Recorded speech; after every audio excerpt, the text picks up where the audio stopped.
Rajasthan breaking news की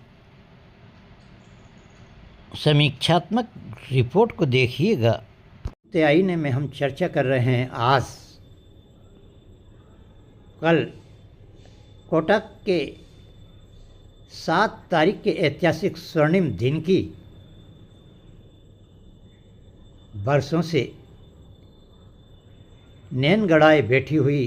कोटा, बूंदी, झालावाड़, मध्य प्रदेश से सटे इलाकों की जनता कि कब हमारे अरमानों का हवाई अड्डा बने और कब यहाँ से हवाई जहाज़ उड़े और कब हम हवाई जहाज़ में बैठें। गरीब लोगों के तो सपने में भी हवाई जहाज़ नहीं दिखता है, लेकिन अमीर पूंजीपति लोगों के लिए अब ये आगाज़ हुआ है कि 2028 तक प्रधानमंत्री नरेंद्र मोदी की कृपा से केंद्रीय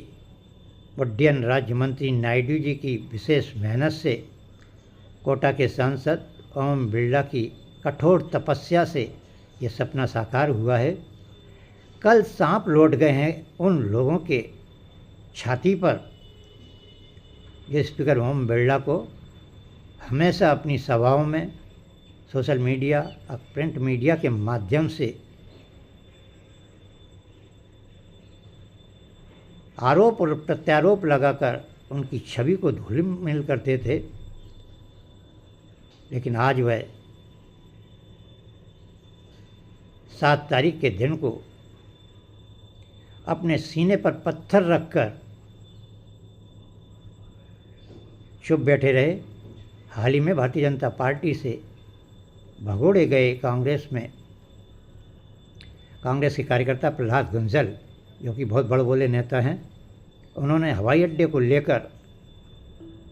स्पीकर ओम बिरला पर कितने प्रहार किए, चुनाव में भी प्रहार किए और सार्वजनिक रूप से भी प्रहार किए। वहीं शांति धारीवाल, मुख्यमंत्री भूतपूर्व अशोक गहलोत, डोडासरा, सभी ने काफ़ी प्रहार किए, लेकिन किसी ने राहुल गांधी की गारंटी जो दे के गए थे शांति धारीवाल और अन्य लोगों को विधानसभा में जिताने की, लोकसभा में रामनारायण मीणा को जिताने की, उस गारंटी पर भी ध्यान नहीं दिया। 5 साल तक मलाई खाई अशोक गहलोत ने, शांति धारीवाल ने चंबल रिवर फंड के माध्यम से और करोड़ों रुपए पेयजल योजनाओं के माध्यम से, लेकिन उन्होंने कोटा के हवाई अड्डे पर कोई ध्यान नहीं दिया। ज़मीन दी तो बहुत उलझी हुई, जिसमें फॉरेस्ट, विद्युत की डिमोर्गेशन लाइनें, हाई टेंशन लाइनें, कई सांप बिच्छू उस शंभूपुरा में हवाई अड्डे की ज़मीन में तैर रहे थे। लेकिन स्पीकर ओम बिरला ने उन पर सब पर कंट्रोल किया और प्रधानमंत्री से विनम्र आग्रह किया कि प्रधानमंत्री नरेंद्र मोदी जो कहते हैं वो करते हैं। इस हवाई अड्डे को बनाने के लिए आप मुझे नैतिक बल दीजिएगा। उन्होंने केंद्रीय उड्डयन मंत्री नायडू को और उड्डयन मंत्रालय के जीएम और पूरी अथॉरिटी को बुलाकर सारी व्याधाएं दूर की। कोटा तत्कालीन यूआईटी, वर्तमान में विकास प्राधिकरण के चेयरमैन, चाहे राजेंद्र कुमार शेखावत जी रहे हों या अनिल अग्रवाल जी रहे हों या सचिव एम.के. चौधरी रहे हों या आयुक्त हरफूल मीणा रहे हों या वर्तमान में ममता तिवारी हैं, सभी ने, केडीएल ने भी, सभी ने मिलकर इस व्याधाओं को बहुत युद्ध स्तर पर निपटाया। और अब यह हवाई अड्डा, जैसा कि हमने पूर्व में भविष्यवाणी की थी कि मार्च में इसका शिलान्यास होगा, प्रधानमंत्री आएंगे, लेकिन नहीं आए। उन्होंने वर्चुअल मीटिंग के माध्यम से जो संदेश दिया वह ऐतिहासिक था कोटा के सांसद के लिए और कोटा की जनता के लिए कि प्रधानमंत्री नरेंद्र मोदी ने कितने उनके कसीदे पड़े, विकास के भी और उनकी कार्यशैली के भी। वहीं चर्चा कर रहे हैं हम कल मीटिंग में भारतीय जनता पार्टी के शहर अध्यक्ष राकेश जैन, ग्रामीण अध्यक्ष गौचर और सभी प्रकोष्ठ के अध्यक्ष स्पीकर ओम बिरला के छोटे भाई मास्टर हरिकृष्ण बिरला, राजेश बिरला तो इस समय शिमला वगैरह में दौरे कर रहे हैं, उन्होंने भी फ़ोन से ज़्यादा संख्या में कार्यकर्ताओं को प्रधानमंत्री नरेंद्र मोदी के सपनों के हवाई अड्डे, मुख्यमंत्री भजन लाल के कठोर तपस्या, मेहनत और सारी बाधाओं को दूर करने वाले केंद्रीय उड्डयन मंत्री नायडू साहब की कड़ी मेहनत से और उड्डयन मंत्री के आला अफसर, उड्डयन महाप्रबंधक और उनकी पूरी टीम ने जो बहुत तत्परता से काम किया और उसका फल है कि कल उसका शिलान्यास हो गया है। अब यह पौधा लग गया है और 2028 में हमारी फिर भविष्यवाणी है कि मार्च या मई के महीने में भीषण कड़कड़ाते की गर्मी में इसका उद्घाटन प्रधानमंत्री नरेंद्र मोदी करेंगे। वहीं इस कार्यक्रम में भारतीय जनता पार्टी के कुछ लोगों ने गुटबाजी करी और अपने कार्यकर्ताओं को नहीं जाने दिया। बहुचर्चित, बहुविवादास्पद भूतपूर्व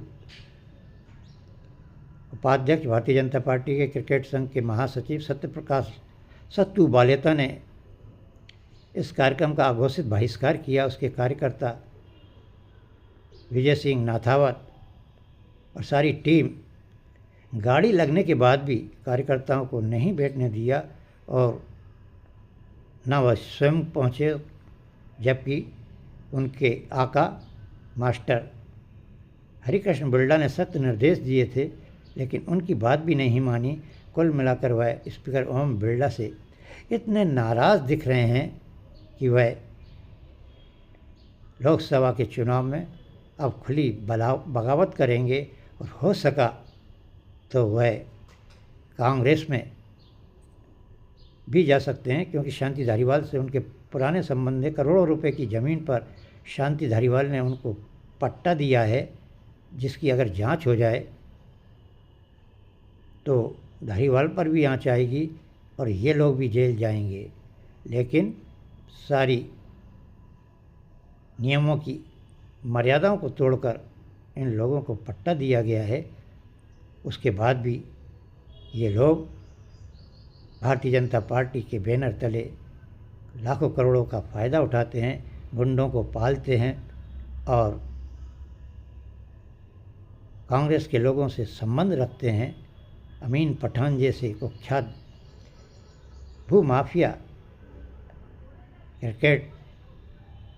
के बड़े भारी सटोरिए सत्तू बालेता का उनसे क्या नाता है, ये तो कोटा शहर की जनता बहुत बारीकी से जानती है। और कुल मिलाकर इस समय सत्तू बालेता पर शिल्पा शेट्टी के साथ सेल्फी खिंचवाने की होड़ में मंच पर चढ़ने की भगदड़ में महिला पुलिस कर्मियों, पुलिस के जाबाज सिपाहियों के साथ मारपीट, धक्का मुक्की और अश्लील भाषा का उपयोग करने का वीडियो सोशल मीडिया पर, राजस्थान पत्रिका में और चैनलों में वायरल हुआ है। उससे भारतीय जनता पार्टी की छवि तो गिरी है, लेकिन क्रिकेट में ऐसे गुंडागर्दी करने वाले व्यक्ति को